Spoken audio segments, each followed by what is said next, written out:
So we're talking about how do we create this wonderful industry. The reality is we have to educate consumers. If they don't value good design, we can't charge what we're worth. We can't pass on the fees for our wallpaper guys. We can't do the best, most creative jobs. And so I think that's a really interesting question that, I don't, my job right now is to support the industry. But, how do we get consumers to demand more from us, to be willing to pay the price, to demand really beautifully crafted things? And so, Lara, that is basically your job. So tell us a little bit more about how editorially you sort of create that demand. It's definitely my job. It's definitely my honor, because I get to highlight just the amazing work of local professionals in the most beautiful photography, which that's also huge, as our local photographers and stylists make a big difference in terms of expressing that design to the average reader. I'll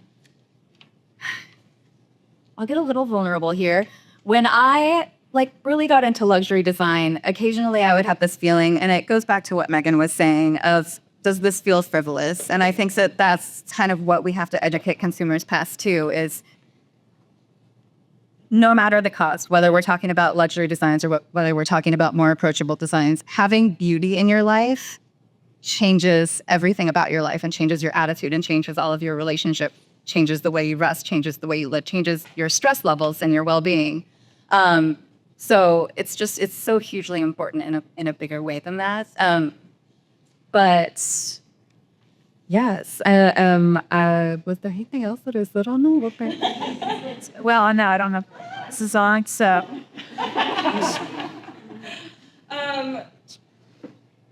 Yeah, that's pretty much it. But yeah, I mean, again, I feel it's my honor that I get to show off the visionaries in Austin and, show people what the capabilities are in terms of design. I think we inspire a lot of people. It's one of my favorite things that someone tears out a page of our magazine for inspiration. And I just think it's important to open up people's eyes. I think a lot of people don't even understand what the possibilities are. Megan, you have brought this up from the very beginning, but I'm curious about tell us more about empathy, designing with empathy. Yeah, I mean, I think sometimes we can all look at design and we say that's beautiful, but where does it come from? And I think where we truly try to think about it is like designing with empathy. And what does that mean? If that means when we talk to our clients, what are they really struggling with? I mean, we're really just trying to design something to improve their lives and make their lives more livable and better. So we need to first understand what their real struggle is, whether it's they love having family together in a space and they don't have the room for it, or their house is really dark and they just want to see outside nature because it makes them a lot happier that way. I think we have to really first start with what is deeply rooted, like what's wrong. And I think it's kind of like nutrition in a way, like when you feel like you're eating what you're eating and then you change your diet and then you feel so much better afterwards. All of a sudden, like a light switch goes off and you're like, oh, forever change. Like, I feel great now. Design, once you do good design to really reach the core of that, I think it's kind of like that because you can't go back. You feel great. You understand the true value and depth of design after you realize what it can do for you. So I think what you really want to try to do is to design spaces that transform how we feel and embody how we live. And like that should be like the starting point of the goal of what we're doing. And the beauty is an outcome of that because it's a reflection of how we live. So I think we just, again, it goes from like, yeah, that looks really beautiful. And that's like a surface level. Like when you dig deeper, really good design addresses a real issue. And that can also go to like the social issue into a bigger the scheme of things. It doesn't have to be just your home. But if we look at the environments around us and put the same kind of intention and understand like the push and pull of what's happening in our city and understand like where the real issues are, those same design questions can be addressed. So I think addressing things from the same humanistic approach, whether it's the big idea or something smaller, like really that's what's going to address the real problems. Can, you had some very specific thoughts on this. We're talking about specifically the LA fires, kind of a good example of how that could really educate people to the value. I mean, obviously in a tragic way, but design is so much more than being pretty.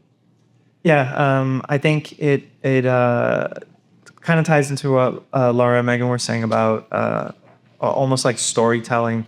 And the example that we were talking about was a viral photo of a home in LA that was standing after the fires, but all the neighbors had burned down. I think it was shared a lot on media.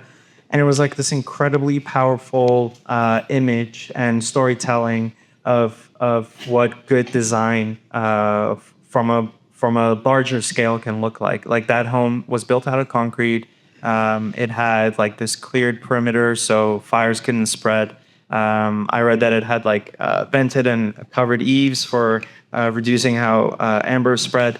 And it's just such an impactful way to open people's eyes on and educate them on what good design is.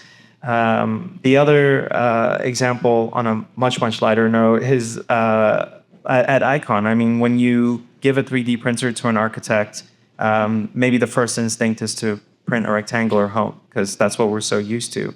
And we had to really show people, here's what our technology can do. And so we built House Zero, and some of you may have seen photos of it, but it's a lot of curves, a lot of these unique spaces that are created. And all of a sudden people are like, okay, that's what a good design looks like with a 3D printed home.